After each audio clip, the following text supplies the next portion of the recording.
Hello, hello, hello. I, Nirmala Rawat, welcome you to my YouTube channel. Today is the last part of Chapter 11 and a very short one at that. So let's continue. Part 7, Chapter 11.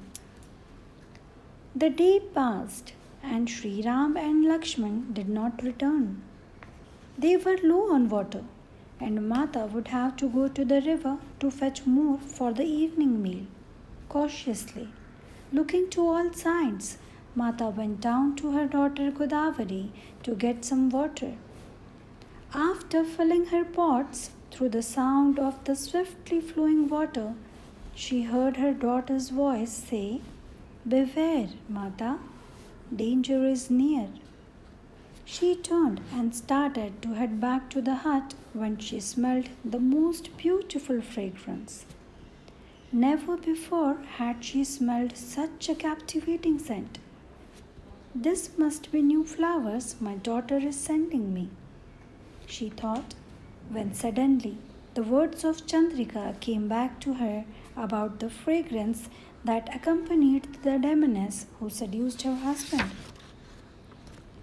"She is near," thought Mata, returning to the path and quickening her steps. What harm could she be dreaming up now? Suddenly, the thought of Lakshman came to her. He was tired, his body worn from lack of sleep. He would be vulnerable. She would have to make him a strong brew of the healing herb and let him sleep the night. Ram and she would stay up for the watch that evening. When Sri Ram and Lakshman returned, it was well past dark.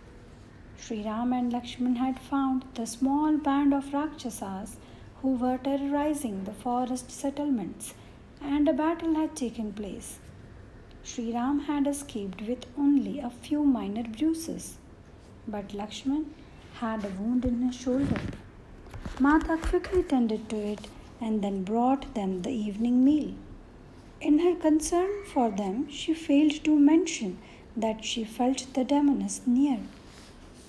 There was tension in the air over the next few days. Mata could not get the memory of the scent out of her mind. At first, it had been most appealing, but now it repulsed her. She tried all sorts of ways to erase the odor, bringing her favorite flowers to her kitchen, using fragrant herbs in her cooking, but nothing would erase it. Suddenly, Soma paused in her narrative. I had been listening with closed eyes, trying to visualize the events that she was describing. But when she paused, I opened my eyes and could see the pain etched across Soma's face. Tears were drizzling down her cheek. You must forgive me, Soma said in a shaky voice. It is very hard for me to narrate the events that come next. They are the most painful for me, as I could not do anything to help. I could not serve my Mata when she needed me the most. Soma placed her face in her hands and shook her head.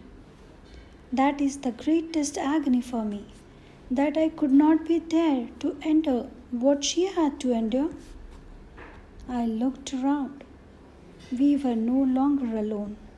Several ascetics had come into the hut while we were listening to Soma. One called out, "Do not exert yourself, Soma." Then turning to us, he explained, "She always suffers when she comes to this part of her narrative. It is best to let